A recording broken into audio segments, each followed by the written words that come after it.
सुधाकर सिंह आप आरोप लगा रहे हैं इसको लेकर मैंने कहा है, मैंने उनको लीगल नोटिस किया है कि दुनिया के किसी अदालत में किसी तरह का अगर कोई करप्शन का अगर चार्जेज FIR हो तो वो साक्ष्य प्रस्तुत करें, नहीं तो उन पे मानहानि का मुकदमा करेंगे। मैंने लीगल नोटिस उनको दे दिया है और 24 घंटे में जवाब मांगा। मैं चुनौती देता हूँ कि भारत ही नहीं, दुनिया के किसी कोर्ट में कोई करप्शन का FIR और चार्ज हम किसी पे नहीं। तो आप क्या उनको बना रहे हैं चावल और तो मैंने तो कहा, मैंने तो मेरे पास साक्ष्य है। ये हाई कोर्ट में ये किसान का चावल खा गए थे, ये दोनों भाई मिलके 7 करोड़ का चावल खा गए। कौन? सुधाकर सिंह, अजीत सिंह जो भी प्रत्याशी हैं 1 करोड़ 46 लाख रुपए का वो चावल खा गए और 4 करोड़ कुछ सब मिला के 7 करोड़ रुपए का चावल खा गए। और इन्होंने बजाते सुप्रीम कोर्ट जेल गए, 6 महीना दोनों भाई जेल में रहे। जेल में क्या करने गए थे? कृष्ण भगवान का दर्शन करने गए थे कि राम जी का दर्शन करने गए? जेल में ये चावल के घोटाले में जेल गए थे और जेल गए, सुप्रीम कोर्ट में गए तो सुप्रीम कोर्ट ने कहा कि पहले स्वीकार कीजिए कि आपने किसानों का चावल खाया है। और कोर्ट में इन्होंने स्वीकार किया है, कोर्ट में स्वीकार इन्होंने किया है कि मैंने चावल इतना नहीं जमा किया है। तो कहा कि ठीक है, जब आप चावल खा गए तो आप 20% इसका राशि जमा करिए, तब इनका बेल हुआ है। ये मैं नहीं कह रहा हूँ, ये सुप्रीम कोर्ट कह रहा है। ये करप्शन के आरोप में ये जेल में। और इनके एक भाई हैं पुनीत सिंह, एक बंध्याकरण मुकदमा चलता था, एक बंध्याकरण मुकदमा चलता था, उसमें ई बेल पे हैं। एक ही माँ को 1 साल में 5 बार बच्चा पैदा कराया है और 5 बार उसका ऑपरेशन करके और सरकार का पैसा इन्होंने खाया है। ये पैसा के लिए कुछ भी कर सकते हैं। किसान का चावल ही नहीं, माँ बहन और बहू का सम्मान भी नहीं, और ये भी नहीं, कुछ भी करने के लिए तैयार है, सिर्फ इनको पैसा चाहिए। अलकतरा घोटाला हो, चारा घोटाला, इनका पूरा पार्टी और इनका पूरा परिवार इस करप्शन में लिप्त है। इसे बाहर आने वाले नहीं है। अब रामगढ़ की जनता समझ चुकी है कि अपने परिवार से बाहर नहीं आएंगे, इसलिए इनको 13 तारीख को धूल चटा देगी और कमल खिलेगा और भारी अंतर से रामगढ़ में कमल जीतेगा और NDA के प्रत्याशी अशोक सिंह चुनाव जीतेगा। MLC का लड़े थे, ये तो चुनाव तो कोई चुनाव लड़ेंगे ना, ये तो MP का लड़ना होगा तो इनके भैया, इनके बेटा लड़ेगा, विधायक बनना होगा तो इन्हीं का बेटा बनेगा, MLC बनना होगा तो इन्हीं का बेटा बनेगा। अब तो हम कहते हैं कि और बेटा रहता तो ये मुखिया और जिला परिषद का चुनाव लड़े, वो भी नहीं। जिला परिषद लड़े थे एक बार तो 400 मिला था, और बेटा सुधाकर सिंह 400 मिला था ना, जिला परिषद लड़े थे। ये तो एक्सीडेंटल MP बन गया है और एक्सीडेंटल विधायकों बन गया। ये तो लोग समझा नहीं, रामगढ़ के लोग। कोई आया कहा खटाखट मिल जाएगा, ये कह दिया फटाफट मिल जाएगा। अब खटाखट फटाफट में मेरी माँ बहन बेटी सब फंस गई कि तेरा चुनाव होगा उसके बाद खटाखट आएगा, किसी में नहीं आया। अब लोग मेरी माँ बहन कर रहे जाने पे कि नतिया के बेटा झूठ बोल के पैसा ले लिया, सब वोट ले लिया, कुछ नहीं दिया। अब इसके झांसे में कोई आने वाला नहीं है। अब सभी लोग समझ चुके हैं कि बिना कमल के नरेंद्र मोदी और नीतीश कुमार के डबल इंजन की सरकार के साथ हम रहेंगे, तभी रामगढ़ का संपूर्ण विकास हो सकता है। चाहे वो कृषि का क्षेत्र हो, चाहे किसान का मामला हो, चाहे सिंचाई का मामला हो, चाहे स्वास्थ्य का मामला हो, चाहे रोड का मामला हो। कितना हाईवे बन गया, कितने घंटे बिजली रहती है, ये तो बताना चाहिए ना बिजलिया बाबा को कि हम रहते थे तो कितना बिजली मिलता था। आज तो कोई बाबा नहीं है, कहाँ से इतना बिजली मिल रहा है, कितने घंटे बिजली मिल रहा है, ये तो बताना चाहिए ना इनको। और रामगढ़ की जनता को, जनता से इनको माफ़ी मांगनी चाहिए। और एक बार मैं फिर कहता हूँ, दुनिया के किसी अदालत ने बिना सबूत के, बिना तथ्य के किसी की छवि धूमिल करने का इनको कोई अधिकार नहीं दिया है। इसलिए बिना, या तो साक्ष्य दें, नहीं तो सबसे माफ़ी मांगे, और नहीं तो न्यायालय हम लोगों के लिए खड़ा है। हम लोगों ने लीगल नोटिस हम लोगों ने दिया है और हम लोग 100 करोड़ का मानहानि का मुकदमा करें। कितने दिन का टाइम दिए हैं? 24 घंटे का मैंने टाइम दिया है कि आपके पास कोई साक्ष्य हो तो आप साक्ष्य के साथ कहिए कि हम पे करप्शन का, किसी तरह का करप्शन का कोई आरोप हो, भारत के ही अदालत में नहीं, दुनिया के किसी अदालत में हो तो हमको साक्ष्य। कितना का आरोप लगाए हैं आप? कोई आरोप सारोप तो पता नहीं है, अब वो बताएंगे। वो तो कुछ बोल देते हैं, वो तो क्या बोलते हैं हमको खुद ही पता नहीं है कि क्या बोलते हैं।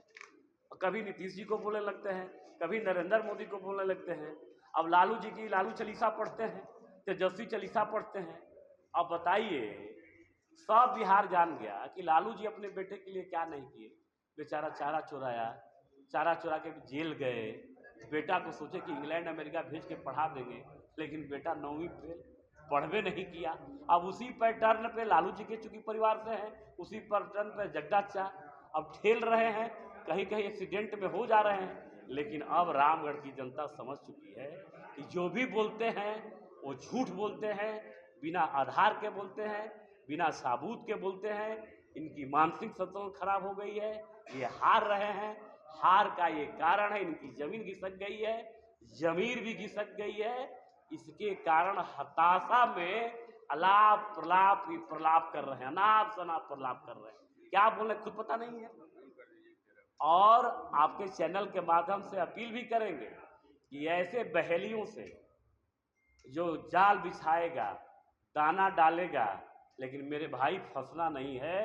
13 तारीख को 2 नंबर पे, क्रम संख्या 2 नंबर पे कमल के सामने बटन दबा के भारी मतों से एनडीए के प्रत्याशी भाई अशोक सिंह को, मोदी और आरएसएस लोगों को बांटने और काटने का काम करते हैं। देखिए, पहले तो अपनी बात मैं बता दूं कि अपने घर से हम पैसा बांट रहे हैं, जो कहते हैं पैसा बांटने का काम उन्हीं का है।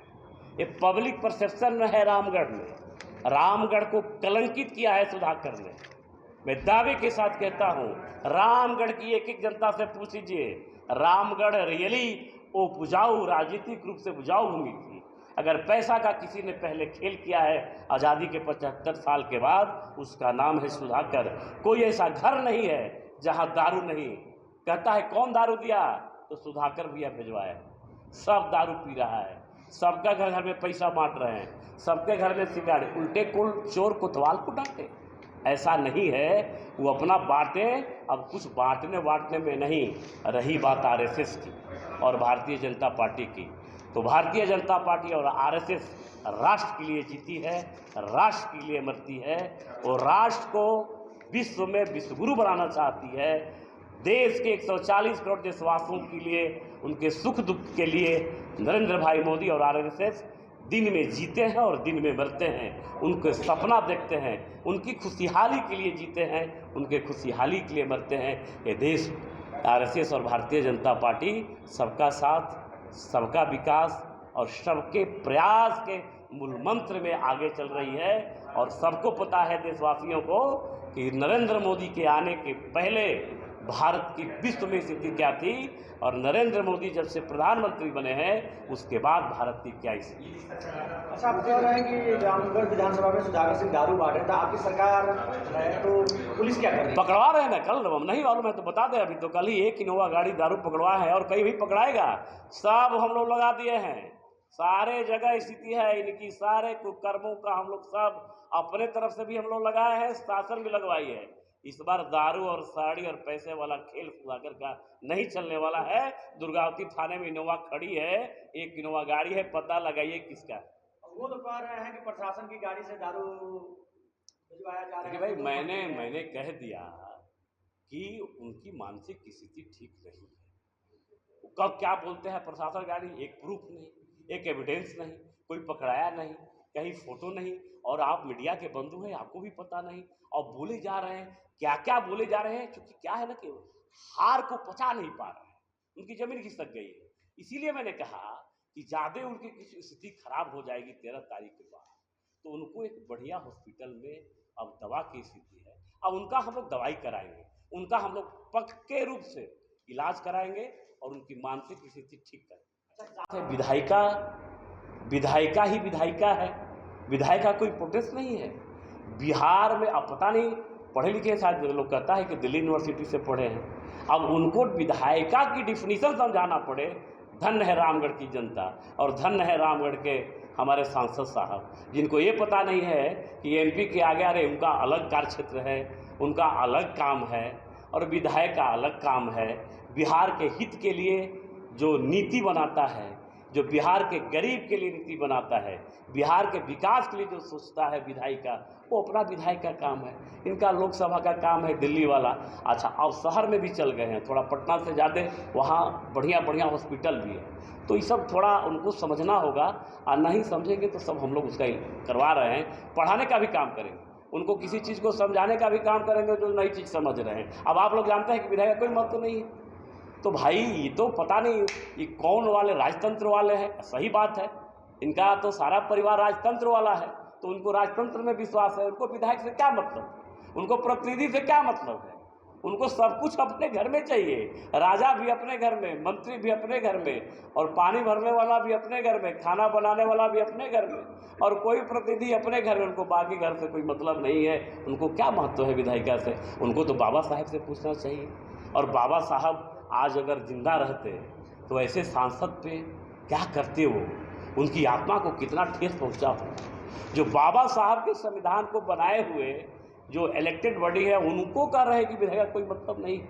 तो बाबा साहब के जो हमारे लोग हैं, आपके चैनल के माध्यम से उनसे भी मेरी आग्रह है कि ऐसे प्रतिनिधि पे जरा आप लोग विचार करिए जो किसी का नहीं है, न बाबा साहब का है, न रामगढ़ का है, न किसी रामगढ़ के किसी लोग का है।